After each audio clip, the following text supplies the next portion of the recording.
السلام علیکم۔ کتابوں میں ایک شرابی کا واقعہ لکھا ہے۔ فاسق فاجر تھا، شرابی تھا۔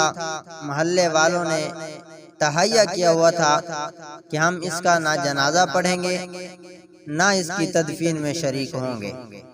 اللہ کی شان، اسے موت آ گئی۔ بیوی نے لوگوں کی منت سماجت کی کہ اللہ کے بندو اس کے جنازے کی فکر کرو۔ انہوں نے کہا شرابی تھا، اتنا بدکار آدمی تھا، ہم اس کا جنازہ نہیں پڑھتے۔ بڑی پریشان ہوئی، چنانچہ اس نے ان کو کہا کہ قبر میں اس کو دفن تو کرنا ہی ہے، تو تم میرا ساتھ دو، میں ایک طرف سے اٹھا لیتی ہوں، اس کی چارپائی اٹھا کر قبرستان تو پہنچاؤ۔ وہ کوئی ایک دو قریبی رشتہ دار تھے، انہوں نے اس کی مدد کی۔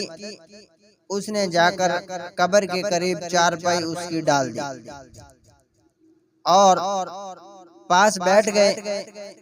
تو بیچاری بیوی تھی، کیا کرتی، اللہ کی شان کے پہاڑی تھی، اور پہاڑی کے اوپر ایک بڑے نیک بزرگ رہ رہے تھے۔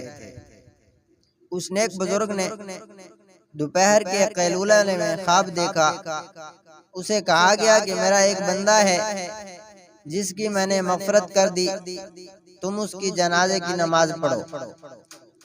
اور وہ نیچے اترا اور اس عورت سے پوچھا کہ یہ کون ہے۔ چارپائی پر اس نے کہا کہ یہ میرا خامند ہے، شرابی تھا اور محلے والے کوئی اس کا جنازہ نہیں پڑھانا چاہتے۔ اس بزرگ نے کہا اچھا، میں اس کا جنازہ پڑھاؤں گا، تم اطلاع دے دو۔ لوگوں کو جب اس بزرگ کا نام لیا گیا کہ جنازہ پڑھانے کے لیے وہ بزرگ آ رہے ہیں، تو محلے والے سارے جمع ہو کر آ گئے۔ وہ بہت بڑے بزرگ تھے۔ خیر، انہوں نے جنازے کی نماز پڑھائی اور اس طرح بدکار آدمی کو دفن کیا گیا۔ جب دفن کر لیا گیا تو جو بزرگ نیچے اترے تھے، انہوں نے اس کی اہلیہ کو کہا کہ مجھے یہ بتاؤ اس کی کون سی خوبی تھی جو اللہ کو پسند آئی۔ کوئی تو خوبی ہوگی نا جو مجھے یہ اشارہ ہوا اور اس کا جنازہ پڑھانے کا کہا گیا۔ پہلے تو اس نے کہا کہ کوئی خوبی نہیں تھی، بدکار آدمی تھا، شرابی تھا، نشے میں مست رہتا تھا۔ جب انہوں نے بار بار کہا تو پھر سوچ کر کہنے لگی کہ ہاں، اس کے اندر خوبی تھی۔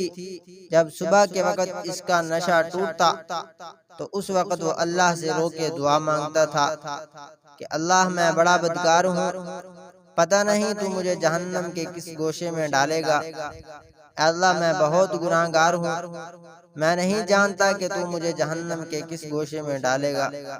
ان بزرگوں نے کہا کہ تیرے خاوند کا رونا اللہ کو پسند آ گیا ہے، جس کی وجہ سے اللہ نے اس کی بخشش فرما دی۔